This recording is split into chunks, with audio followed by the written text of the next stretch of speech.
Hi friends, today we are going to do Unit 2, The River, Standard 12, Gujarat Board. The writer of this lesson is Mary-Ellen Ward. She is an award-winning professional travel writer and blogger. ये जो lesson है उसमें India की सबसे sacred, सबसे Holi and पवित्र मानी जाने वाली रिवर गंगा को डिस्क्राइब किया है। यहाँ लिल्टिंग वाटर्स ऑफ गंगा कहा है। लिल्टिंग यानी एक लय में बहने वाली and lively and singing river. ये जो राइटर है वो हर जगह अकेले ही ट्रैवल करती है। वे हमें गंगा का वो रूप दिखाना चाहती है जहां उन्होंने खुद में ट्रांसफॉर्मेशन महसूस किया था। वे लेसन शुरू करते हैं कि 12 जनवरी 1988 को मुझे पता चला कि मेरी मदर एक्सपायर हो गई है हार्ट फेलियर की वजह से। ये स्टोरी उन्होंने अपनी मदर की डेथ एनिवर्सरी पर पब्लिश की थी and originally it was published in homemakers magazine.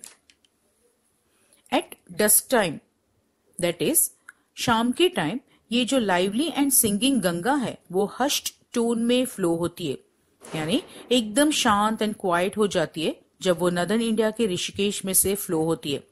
यहाँ ज्वेल ग्रीन गंगा कहा है क्योंकि गंगा जब ऋषिकेश में से फ्लो होती है तो its colour is emerald green. Hindus ये पवित्र गंगा को प्यार से गंगा मैया भी बुलाते हैं। गंगा जो है वो हिमालय से निकलकर ऋषिकेश में आती है। वहां से वो पीसफुल वैली में से फ्लो होती है एंड साधु संत लोग ये जगह से काफी अट्रैक्टेड है। बिफोर रिकॉर्डेड टाइम, यानी हमारे रिकॉर्ड में भी नहीं है तब से ये साधु संत लोग यहाँ पे आते हैं। मैं वहां 2006 के स्प्रिंग में गई थी, वसंत ऋतु में गई थी, वहां अपने आप को क्योर करने के लिए। जैसे ही शाम हुई, pilgrims, yoga students, tourist and वहां के लोकल रहने वाले सब जा रहे थे गंगा किनारे आरती करने, तो मैंने भी उन लोगों को ज्वाइन कर लिया। गंगा के किनारे एक बड़ा सा हिंदू गॉड शिवा का व्हाइट स्टैच्यू है जो बहुत ही blissfully, that is happily, lotus pose में बैठे हैं। यहाँ पे रोज शाम को आरती होती है। मैं वहां गई, अपने शूज उतारे जो बहुत ही जरूरी है हिंदू रिवाज के अनुसार। मैंने डिसाइड किया कि मैं भी नदी के किनारे लोगों की भीड़ के साथ गंगा के नजदीक पहुंच जाऊं। दो मैंने ये नोटिस किया कि बाकी के जो फॉरेनर्स थे वे सब दूर घाट पे खड़े थे, इन सब भीड़ से दूर। मैं जैसे ही वहां पहुंची उतने में तो मुझे a family of Indian women ने घेर लिया था। ये जो वुमेन ने मुझे घेरा था, दे वर 3 जनरेशंस टुगेदर, यानी दादी, मम्मी एंड बेटी। ये वुमेन ने मुझे एनकरेज किया कि मैं भी इस डिवोशनल म्यूजिक के रिदम में खो जाऊं एंड मैं भी उनके साथ चैंट करने लगी, गाने लगी, क्लैप करने लगी, ताली बजाने लगी एंड स्वे करने लगी, यानी झूमने लगी। वे लोग आरती में जितना ध्यान रख रहे थे उतना ही ध्यान उनका मेरे ऊपर भी था। वे ध्यान रख रहे थे कि मैं कहीं अकेली ना पड़ जाऊं।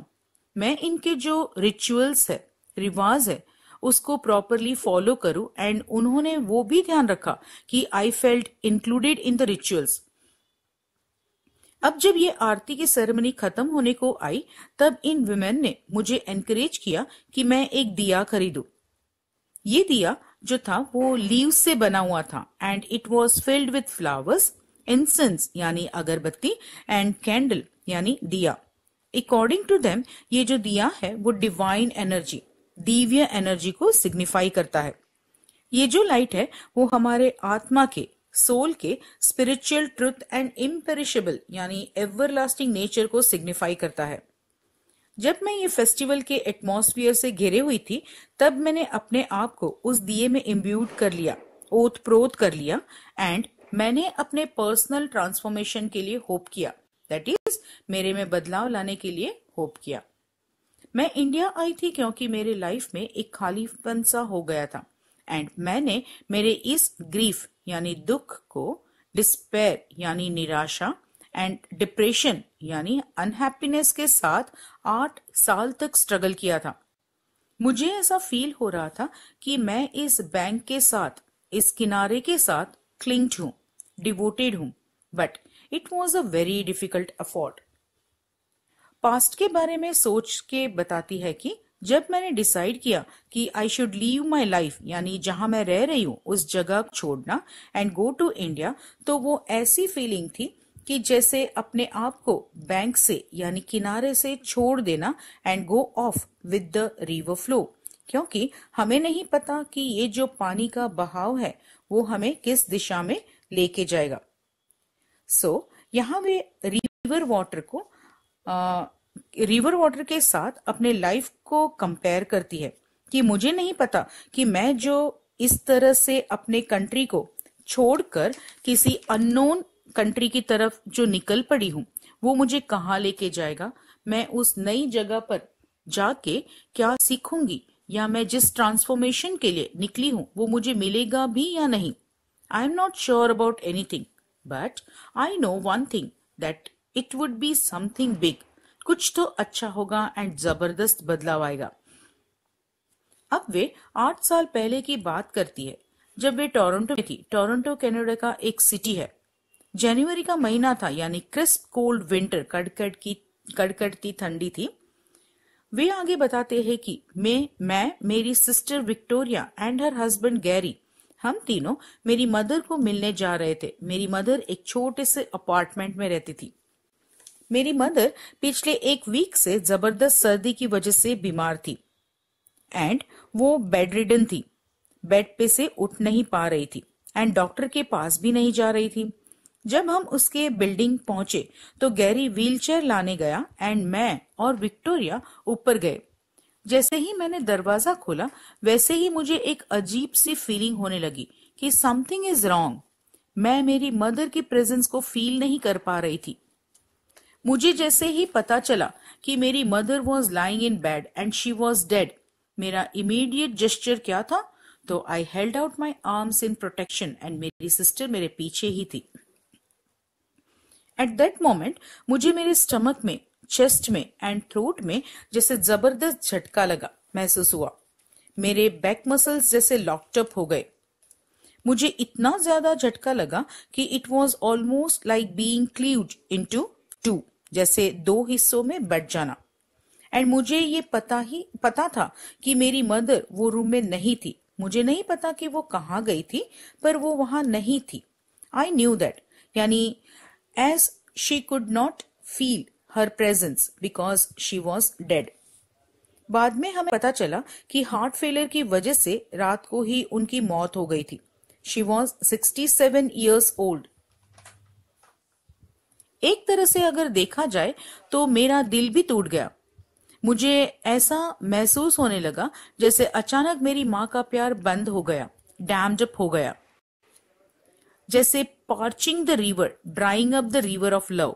यहां वे कहना चाहती है कि बिकॉज अब मेरी मदर नहीं रही तो उसका लव जो फ्रीली फ्लो हो रहा था वो स्टॉप हो गया एंड उस रिवर ऑफ लव को जैसे ड्राई अप कर दिया हो। मुझे कुछ भी अच्छा नहीं लग रहा था, खुशी ही नहीं मिलती थी एंड मुझे इस बड़े से प्लैनेट पर मेरी माँ के बगैर मुझे डर लगने लगा। मेरी मदर के डेथ के साथ ही शुरू हो गई मेरे highly destructive period of loss in my life. Ushered यानी शुरुआत, डिवास्टेटिंग यानी डिस्ट्रक्टिव। मेरा एक्सपेंसिव वेडिंग ड्रेस मेरे कबोर्ड में ही पड़ा रहा क्योंकि मेरे फियांस ने मुझे छोड़ दिया। इन दिसंबर 2003 में मेरे फादर को कैंसर डायग्नाइज्ड किया गया एंड 3 महीने बाद वे भी चल बसे।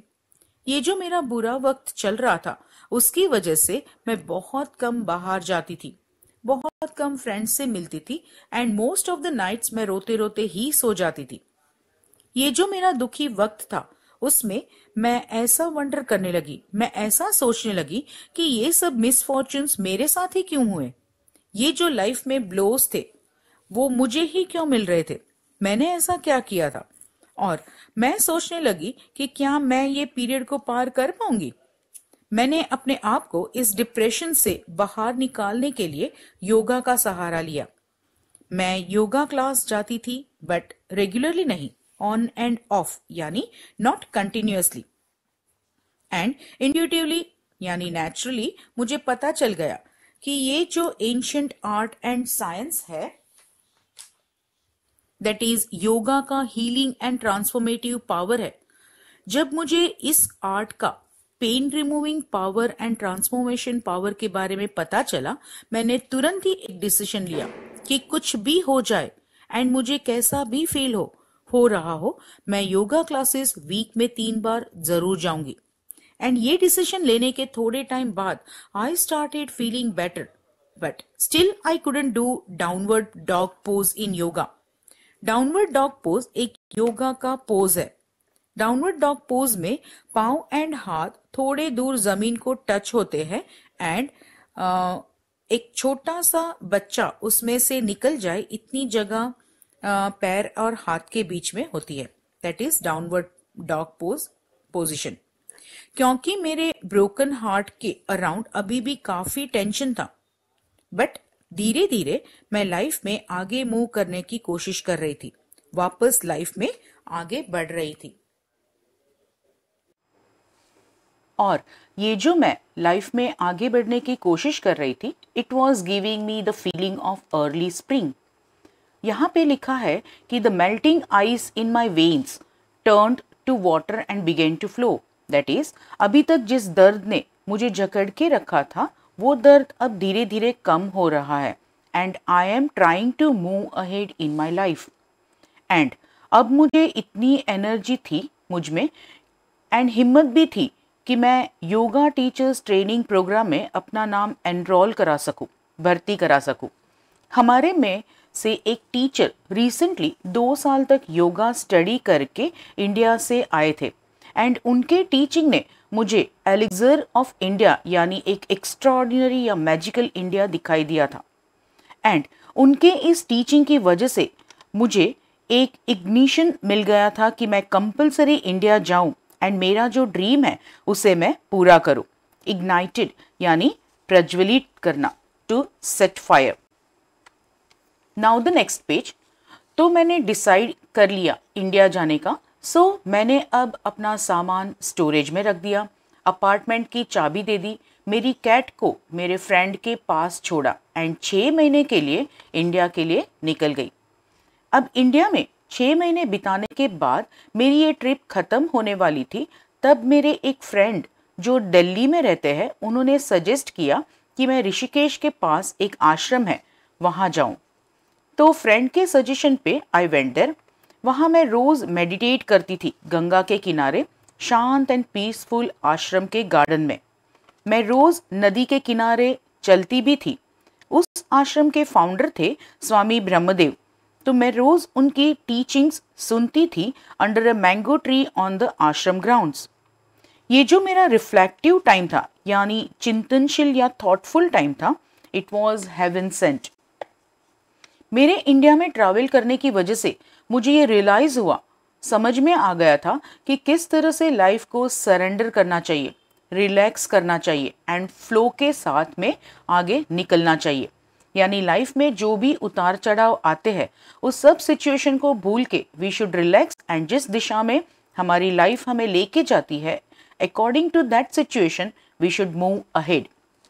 इसकी वजह से मुझे जैसे लाइफ को एंथुजियास्टिकली यानी उत्साह से जीने के लिए रीइन्विगरेट कर दिया, पुनर्जीवित कर दिया, वापस हिम्मत दे दी लाइफ में आगे बढ़ने के लिए। सभी के लाइफ की जर्नी का सीक्रेट डेस्टिनेशन होता ही है जिसके बारे में हम ट्रैवलर्स को पता नहीं होता। यानी we are the travellers and हमारी जर्नी ऑफ लाइफ में हमारा सभी का डेस्टिनेशन पहले से फिक्स ही होता है, but we are not aware of our future, ऐसा फिलोसोफर मार्टिन बुबर ने कहा है। एंड मेरा भी शायद पहले से डेस्टिनेशन फिक्स ही होगा जिसके बारे में मुझे पता नहीं था। यानी मैं मेरे उस फिक्स्ड डेस्टिनेशन की वजह से ही आज मैं ऋषिकेश में इवनिंग आरती कर रही हूँ। अब मैं वापस प्रेजेंट में आके ऋषिकेश के बारे में बताती हूँ कि जैसे ही मैंने दिया जलाया, मैं मेरे मदर के बारे में सोचने लगी। एंड वो जो दिए वाली बोट थी उसे जब मैंने नदी के बहाव में छोड़ा, तब वो दिए के साथ मैंने मेरी माँ के लिए मेरा पूरा प्यार एंड जो मेरे में अनट्रैक्टेबल फीलिंग ऑफ लॉस था, मेरा जो खालीपन था, उसको भी मैंने उस दिए के साथ बहा दिया। With tears in my eyes मैंने वो दिया को पानी के करंट में यानी पानी के बहाव में छोड़ दिया एंड मैं देखती ही रही उस दिए को जब वो शोल से क्लियर होने लगा, किनारे से दूर होने लगा एंड स्किम्ड लाइटली, यानी धीरे धीरे से सरकने लगा and along the glossy black surface of the Ganga, that is along the shiny black surface of the Ganga. And उस दिन उस दिए की रोशनी उस माइटी रिवर के करंट में धीरे धीरे सरक के बहने लगी। रिट्रीटिंग लाइट यानी पीछे हटना, यानी धीरे धीरे वो दिया नदी के करंट में बहने लगा। मैं उस दिए को देखती ही रही एंड मैंने इस रिचुअल के मैजिक को मुझे ट्रांसफॉर्म करने की जैसे परमिशन दे दी। मैं सोचने लगी उन मिलियंस ऑफ पीपल के बारे में जो हमारे हजारों साल से इस लाइफ गिविंग रिवर के पास खड़े होके अपना दुख उसमें बहा देते हैं एंड उस माइटी रिवर के पास से मन की शांति अपने लिए लेके जाते हैं। इट सिंबलाइजेज मदर्स लव, जैसे मदर हमारे सब दुख दर्द लेके हमें खुशी देती है, उसी तरह ये रिवर भी मदर्स लव को सिंबलाइज करती है। मैं अपने आप को कनेक्टेड फील करने लगी मेरी मदर के साथ, इस मदर अर्थ के साथ एंड हमारा जो अनएंडिंग साइकिल है, हमारा जो कभी खत्म नहीं होने वाला साइकिल है, that is the cycle of life, death and rebirth, उसके साथ। So I felt connected with this three things, मेरी mother, mother earth and unending cycle of life, death and rebirth. और ये जो कनेक्शन है वो इस प्लैनेट पे रहने वाला हर एक क्रीचर से जुड़ा हुआ है। रिवर कैसे कामली बहती है, वही कामनेस मैं मेरे अंदर भी फील कर रही थी एंड मुझे रियलाइज हुआ कि मेरी मदर एंड मैं इस नेचुरल साइकिल का ही एक पार्ट है। मेरी मदर की जो अचानक मौत हुई थी वो कोई दुर्घटना नहीं थी एंड ना ही दर्द या शोक का कोई कारण था एंड ऐसा भी नहीं था कि कुछ टेरिबल, कुछ भयानक मेरे साथ हो गया था। ये लाइफ का एक नेचुरल पैटर्न था, यानी जिसका जन्म होता है उसकी मृत्यु निश्चित है। ये मुझे समझ में आ गया। मुझे जैसे याद दिलवाया गया जो शायद मुझे पहले से पता था पर शायद मैं भूल गई थी, that is the cycle of birth and death के बारे में। मुझे ये रियलाइज हुआ कि मैं और मेरी मदर एक दूसरे से अलग नहीं है, अपार्ट नहीं है। एट दिस मोमेंट मेरे सामने लाइफ का अनएंडिंग ट्रुथ जैसे सामने आ गया। मुझे पता चल गया कि हर रोज की एपरेंट रियलिटी के आगे, यानी क्लियरली विजिबल रियलिटी के आगे भी कुछ हमसे भी बड़ा है जो हम सबको लाइफ में यूनाइट करता है। डेथ तो एक इल्यूजन है, धोखा है। सो आई ब्रीथ इन प्रीमॉर्डियल सीन, प्रीमॉर्डियल यानी एंशंट, यानी पहले जैसा। तो यहां वे कहना चाहती है कि I breathe in the natural way. I could feel कि मेरे लंग्स में रेस्पिरेशन नॉर्मल वे में होने लगा एंड मेरे में जैसे जान आ गई। मुझ में एक कंप्लीट कंटेंटमेंट की फीलिंग आ गई, एक कंप्लीट सेटिस्फैक्शन की फीलिंग आ गई और मेरे में जैसे खुशी समाने लगी। ये फीलिंग को वो कंपेयर करती है कि जैसे दूर हिमालयास के फुटहिल्स को, तलहटी को मिस्ट ने यानी फॉग ने ड्रेप किया है, लपेटा हुआ है, उसी तरह से मुझे भी खुशी ने जैसे ड्रेप किया हो, लपेटा हो। मुझे जैसे सब कुछ अच्छा लगने लगा। I felt love. During the rest of my time in India I gradually, धीरे धीरे एंड ग्लैडली, खुशी से मैंने इस परसेप्शन को, नजरिए को एंड अवेयरनेस को एम्ब्रेस कर लिया, एक्सेप्ट कर लिया। पूरी दुनिया को इंडिया ने ये एंशिएंट, पुरानी एंड अबाइडिंग विजडम, यानी अबाइडिंग यानी लॉन्ग लास्टिंग विजडम यानी समझदारी दी है। और ये समझदारी हमें कहाँ से मिलती है?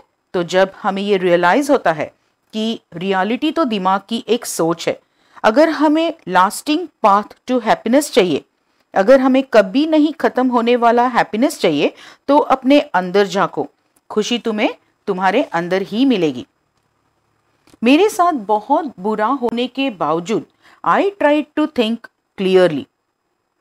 मैंने मेरी स्पिरिचुअल ग्रोथ, मेरे धार्मिक ग्रोथ एंड अंडरस्टैंडिंग के लिए मेरी मदर की डेथ को कैटलिस्ट समझा, एक मेन सोर्स समझा, यानी मेरी मदर की डेथ जैसे एक जरिया बन गया मुझे दुख बुलाने में एंड मुझे लाइफ में आगे बढ़ाने के लिए। स्वामी ने मुझे कहा कि सफरिंग इज अ गिफ्ट, पीड़ा या दर्द एक तरह की हमारे लिए गिफ्ट है।